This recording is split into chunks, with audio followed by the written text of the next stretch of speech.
Hello friends. NCERT class 6 का geography का ये तीसरा चैप्टर है और इसके पहले दो चैप्टर अभ्यास प्रश्न सहित कंप्लीट कर दिया गया है। अगर आपने नहीं देखा है तो इसी चैनल के प्लेलिस्ट पर जाकर देख सकते हैं या चैनल को सर्च करके भी देख सकते हैं। तो आइए आज चैप्टर 3 को कवर करते हैं। इसका नाम है पृथ्वी की गतियाँ। तो अगर आप हमारे चैनल पर नए हैं तो चैनल को सब्सक्राइब जरूर कर लीजिए, जिससे टाइम टू टाइम आपको वीडियो प्राप्त होता रहे। ठीक है, क्लास को देखते हैं। जैसा कि आप जानते हैं, पृथ्वी की गति दो प्रकार की है, घूर्णन एवं परिक्रमण। पृथ्वी का अपने अक्ष पर घूमना घूर्णन कहलाता है।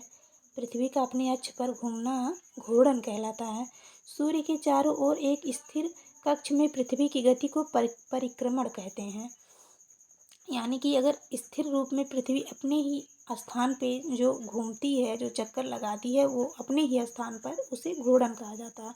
और ये परिक्रमण जो इस तरह से पृथ्वी की गति होती है, जब सूर्य के चारों ओर चक्कर वो लगाती है तो उसको हम परिक्रमण कहते हैं। ठीक है। पृथ्वी का अक्ष एक काल्पनिक रेखा है जो इसके कक्षीय सतह से 66.5 अंश का कोण बनाती है। वह समतल जो कक्ष के द्वारा बनाया जाता है उसे कक्षीय समतल कहते हैं। पृथ्वी सूर्य से प्रकाश प्राप्त करती है। पृथ्वी का आकार गोले के समान है, इसलिए एक समय में सिर्फ इसके आधे भाग पर ही सूर्य की रोशनी प्राप्त होती है। जैसा कि अभी हम चित्र देखेंगे जो आगे आएगा।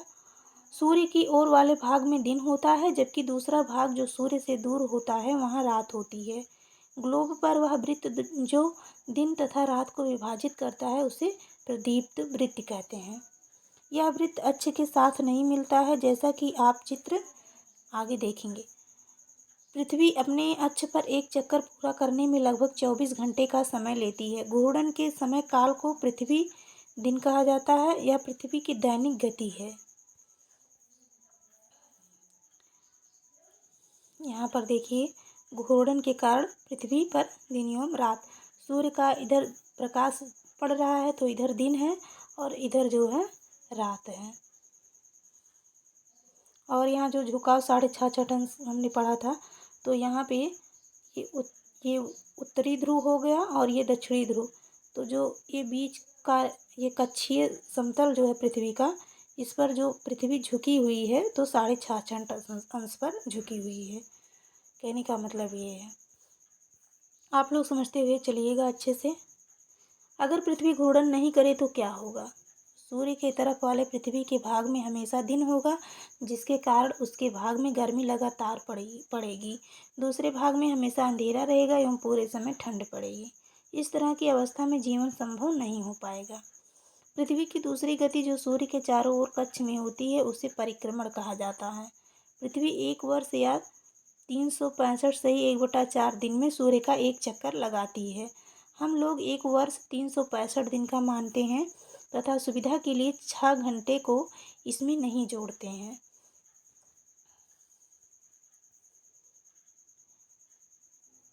जैसा कि चित्र में दिखाया गया है, पृथ्वी का परिक्रमण, सूर्य का परिक्रमा ऐसे ऐसे पृथ्वी करती है और जो है यहाँ पे ऋतु का परिवर्तन भी दिखाया गया है। 4 वर्षों में प्रत्येक वर्ष के बचे हुए 6 घंटे मिलकर एक दिन यानी 24 घंटे के बराबर हो जाते हैं। इसके अतिरिक्त दिन को फरवरी के महीने में जोड़ा जाता है। इस प्रकार प्रत्येक चौथे वर्ष फरवरी माह 28 के बदले 29 दिन का होता है। ऐसा वर्ष जिसमें 366 दिन होते हैं उसे लीप वर्ष कहा जाता है। पता लगाइए कि अगला लीप वर्ष कब होगा। ध्यान दीजिए कि पृथ्वी पूरे कक्ष में एक ही दिशा में झुकी हुई है। सामान्यतः एक वर्ष को गर्मी, सर्दी, वसंत एवं शरद ऋतुओं में बांटा जाता है। ऋतुओं में परिवर्तन सूर्य के चारों ओर पृथ्वी की स्थिति में परिवर्तन के कारण होता है। ठीक है, ऋतुओं में परिवर्तन क्यों होता है? सूर्य के चारों ओर पृथ्वी की स्थिति में परिवर्तन के कारण होता है।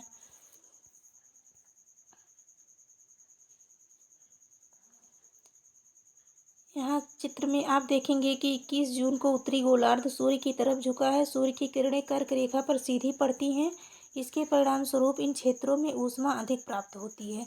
ध्रुवों के पास वाले क्षेत्रों में कम ऊष्मा प्राप्त होती है, क्योंकि वहाँ सूर्य की किरणें तिरछी पड़ती हैं। उत्तर ध्रुव सूर्य की तरफ झुका होता है तथा उत्तरी ध्रुव रेखा के बाद वाले भागों पर 6 महीने तक लगातार दिन रहता है। चूंकि उत्तरी गोलार्ध के बहुत बड़े भाग में सूर्य की रोशनी प्राप्त होती है, इसलिए विषुवत वृत्त के उत्तरी भाग में गर्मी का मौसम होता है। 21 जून को इन क्षेत्रों में सबसे लंबा दिन तथा सबसे छोटी रात होती है। पृथ्वी की इस अवस्था को उत्तर अयनांत कहते हैं।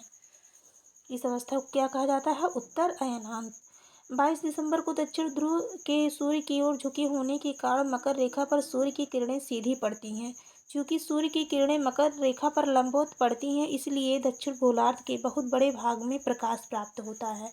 इसलिए दक्षिणी गोलार्ध में लंबे दिन तथा छोटी रातों वाली ग्रीष्म ऋतु होती है। इसके ठीक विपरीत स्थिति उत्तरी गोलार्ध में होती है। पृथ्वी की इस अवस्था को दक्षिण अयनांत कहा जाता है।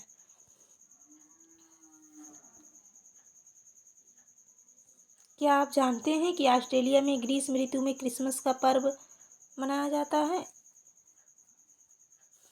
यानी ऑस्ट्रेलिया में ग्रीष्म ऋतु में मनाया जाता है। 21 मार्च एवं 23 सितंबर को सूर्य की किरणें विषुवत वृत्त पर सीधी पड़ती हैं। इस अवस्था में कोई भी ध्रुव सूर्य की ओर नहीं झुका होता है, इसलिए पूरी पृथ्वी पर रात एवं दिन बराबर होते हैं। इसे विषुव कहा जाता है। इसे क्या कहा जाता है? विषुव। 23 सितंबर को उत्तरी गोलार्ध में शरद ऋतु होती है, जबकि दक्षिणी गोलार्ध में वसंत ऋतु होती है। 21 मार्च को स्थिति इसके विपरीत होती है, जब उत्तरी गोलार्ध में वसंत ऋतु तथा दक्षिणी गोलार्ध में शरद ऋतु होती है। इस प्रकार स्पष्ट है कि पृथ्वी के घूर्णन एवं परिक्रमण के कारण दिन एवं रात तथा ऋतुओं में परिवर्तन होता है।